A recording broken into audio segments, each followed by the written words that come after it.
YCP కన్నా కూడా ఇప్పుడు కూటమి వచ్చిన తర్వాతే దాడులు అనేవి ఇంకా పెరిగాయి. ఎందుకంటే ఒకటి, ప్రతి ఊళ్ళో కూడా చిన్న చిన్న ఘర్షణలు అనేవి ఉంటాయి. కానీ మరీ ప్రాణాలు తీసుకునే అంత, ఇళ్ల మీదకి వెళ్ళే అంత లేదండి.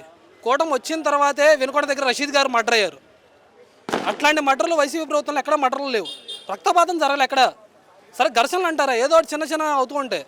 కానీ రక్తపాతాలు జరగడాలు, మర్డర్లు జరగడాలు, ఇంత దారుణంగా ఇళ్ళకెళ్ళి బల ప్రదర్శనలు చేయడాలు, అందులోనూ అసలు ఒక మంత్రిగా పనిచేసిన వ్యక్తి గత 15 ఏళ్ళుగా రాజకీయాల్లో ఉంటూ నిరంతరం అందుబాటులో ఉండే వ్యక్తి మీద ఎంత దారుణంగా బహిరంగంగా వచ్చి చేయడం అనేది, ఒక్కసారి ఏదో గెలిచిన తర్వాత ఆటకాయతనంగా ఏదో చేశామంటే అస్సలు అది అయ్యే పని కాదండి.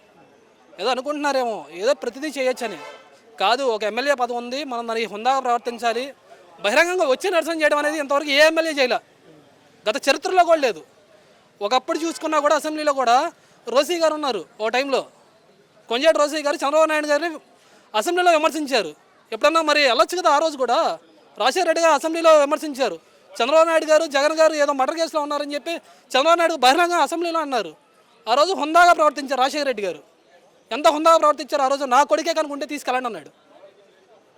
అలాంటి హుందాతనం పోయింది వాళ్ళ రాజకీయాల్లో.